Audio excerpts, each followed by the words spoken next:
Yo, it's yo, boom. Y'all need to cut sorry today, bro. Don't even get on my head, bro. I just woke up. You feel me? You can hear it in my voice. You can see it in my face, bro. I just woke up.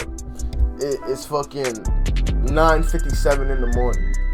You feel me? So, hey, I'm not even about to talk too much. You see the title, so let's get to this.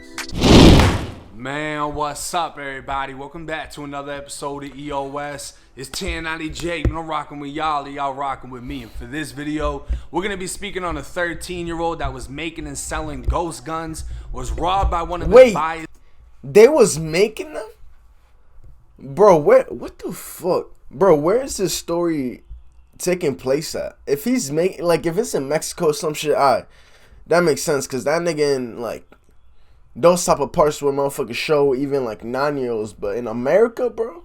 That shit's crazy. When he pulled out a gun and fired, killing his 14-year-old sister.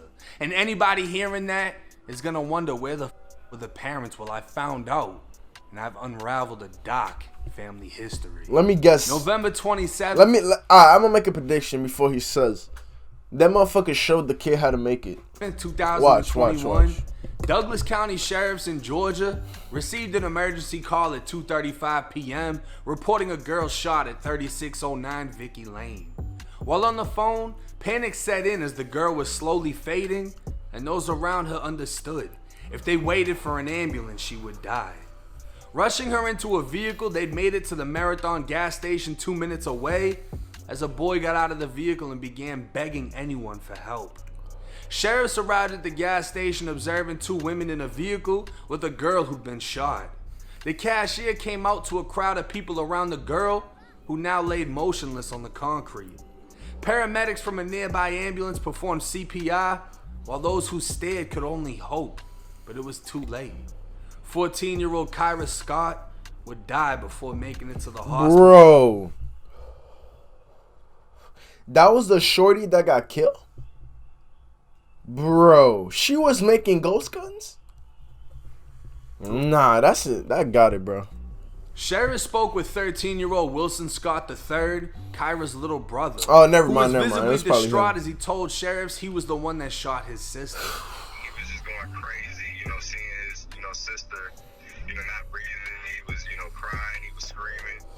What came next would reveal an even deeper operation and a dark family history. They searched the house? 13-year-old Wilson was a young entrepreneur who found himself skilled at making ghost guns. The nickname given to 80% firearms or pieces of plastic that are 80% complete and therefore not classified as firearms by the ATF. These unfinished lowers are able to be drilled, shaved, and equipped with parts, creating a fully functional lower half of a firearm without a serial number, making them damn near impossible to be traced, which is how they got the name ghost gun. The only part of a firearm that's regulated is the lower, while triggers, barrels, parts, and 80% kits can be purchased by anyone, even those under 18. So legally, you can buy an 80% lower and any gun parts needed to build a firing weapon in under an hour. All of these parts are accessible through multiple online websites and can be delivered right to your door. Yeah. And just because you're a felon or under 21, that doesn't mean you can't buy it. You're just not supposed to. The day of the shooting, two men came to the home. That shit is crazy, bro. Niggas could really buy it. They talk about the dark web, but they never want to talk about this. Bro, you could find just as bad as shit on the clear net than the dark web. There's probably sites that you could buy shit off of, like drugs and shit like that on the normal net. You probably just don't know about it because niggas keep it low key. You feel me? But hey, just look at Backpage and shit. Them niggas. I'm not even gonna talk too much, bro. Buy one of these homemade guns. One of the buyers was identified as 19-year-old Yusuf MacArthur L.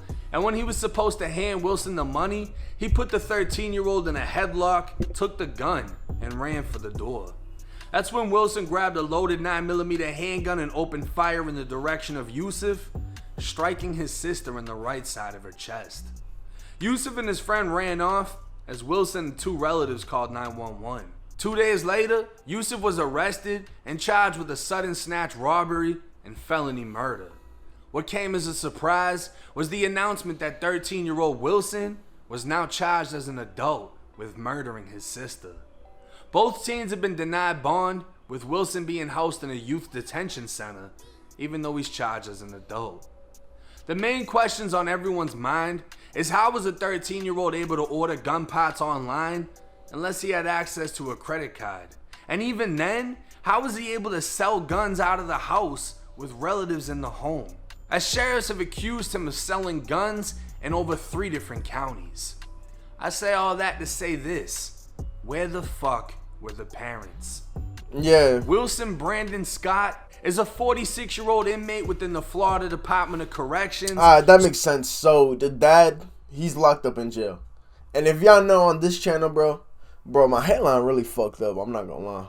I gotta brush my hair. But bro, on this channel, y'all know fucking like 98.99% of children that when their family members go to jail, like when their parents and shit go to jail, they most likely go get into some shit too. I'm not gonna lie. Serving a 22.5-year sentence for sexual battery on a minor.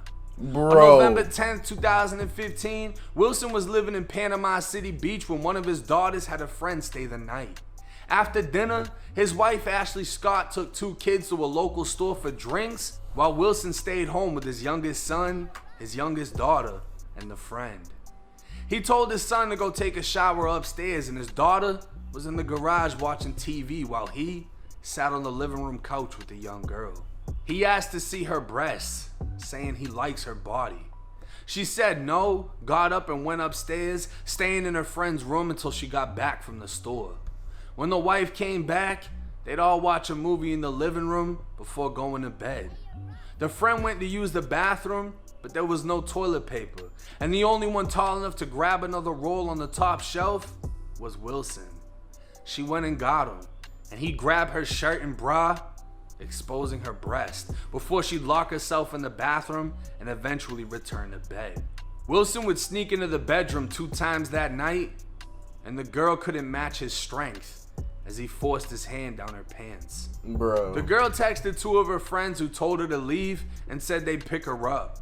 She came up with an excuse. Bro, this nigga is weird as fuck, bro. I'm not gonna lie. Like, if you got a kid, bro, and they friend come over, my nigga, if you do some shit to them, you don't think that shit gonna affect their friendship? You feel me? Like, them niggas just gonna think they weird or some shit. Besides, bro, you went to jail for touching a minor, bro. Like, that's already an L in itself. But on top of the fact that you tried like 4 times and you didn't even try to fucking, you literally just touched, and like, this nigga's a bum, bro. I'm not gonna lie, this nigga's a bum, bro.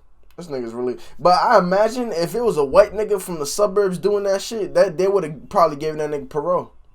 You feel me? Because that's just how it works. That's just really how it works. She was saying her mother was in the hospital as she grabbed her things. And as she walked outside, Wilson walked up to her and said, "Are you going to send me to prison?" Wilson was arrested and charged with sexual battery on a victim older than 12 and under 18. He'd received 2 additional sex crimes which were later dropped as part of his guilty conviction. He was sentenced to 22.5 years in prison, followed by 5 years of sex offender probation, and has a release date of 2039.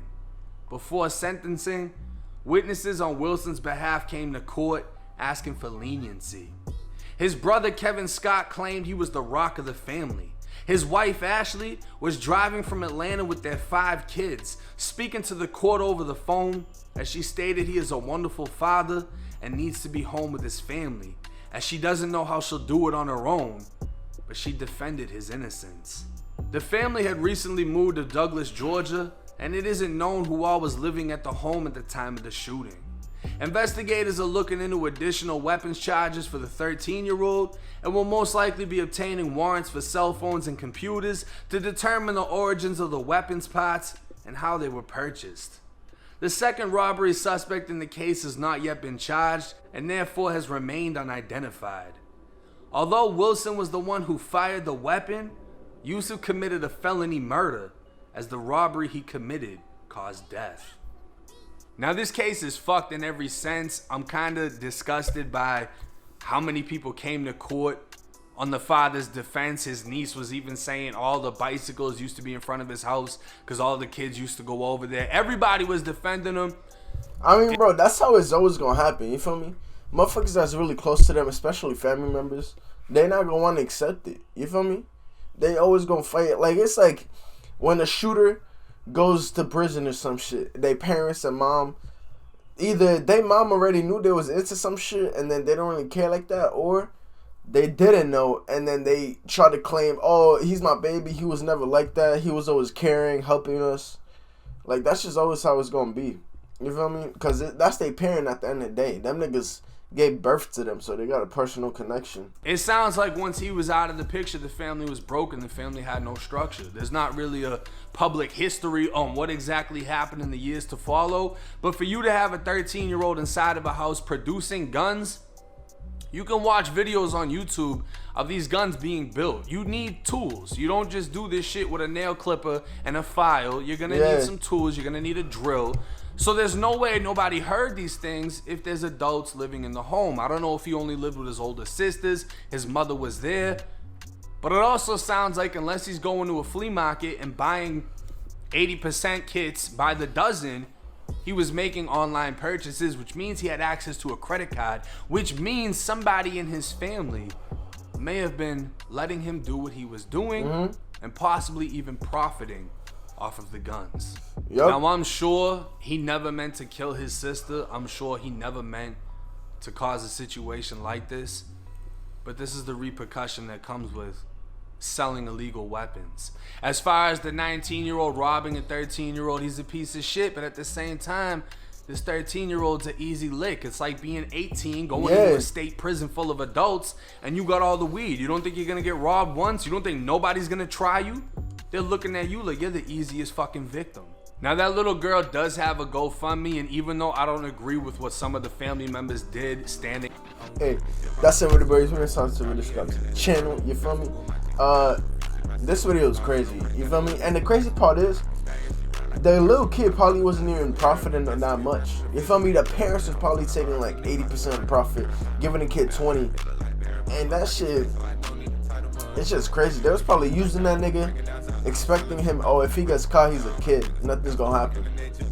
And then it all fell back on them. But hey, that's the video. I'm finna catch you on the next one. Stay safe.